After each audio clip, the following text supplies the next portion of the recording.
ఇక ఈ ద్వాదశ రాశి ఫలాల కార్యక్రమంలో 5వ రాశి యొక్క అనగా సింహరాశి యొక్క ఫలితాంశం చూద్దాం. ఎవరి నామాక్షరాలు మొదటి అక్షరాలు మామి మూమే మోటా ఇట్టు ఏ అనే అక్షరాలు ఈ 9 అక్షరాలు కలిసి వస్తాయో వారికి సింహరాశి సూచితం.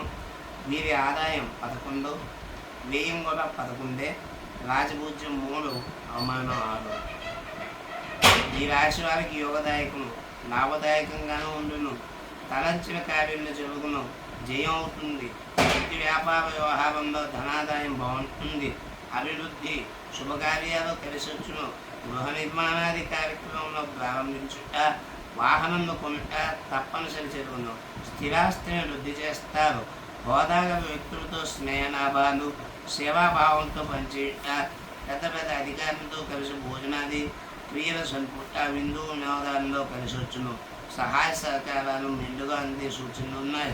దైవ సంబంధమైన కార్యక్రమాలకు శ్రీకారం చుడతారు. విలువైన వస్తువులు కొంటారు.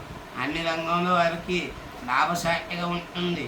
తిమ్మెర్లు, దురదలు, చర్మ వ్యాధులు పట్ల కొంచెం శ్రద్ధ తీసుకోవాల్సి ఉంటుంది. విద్యార్థులకు విద్య యందు ఆసక్తి ఉన్న విద్యకు ఆటంకాలు, చదివినది అర్థం కాకపోవట, మందత్వంగా ఉండును. వెళ్ళవలసిన అనుకున్న హక్కులు, అధికారులను సంప్రాప్తించగలవు.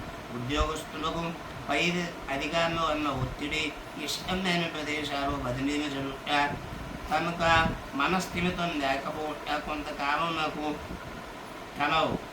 కాబట్టి ఆరోగ్య సంబంధితమైన సూచనలు జారీ చేయడం జరుగుతున్నది.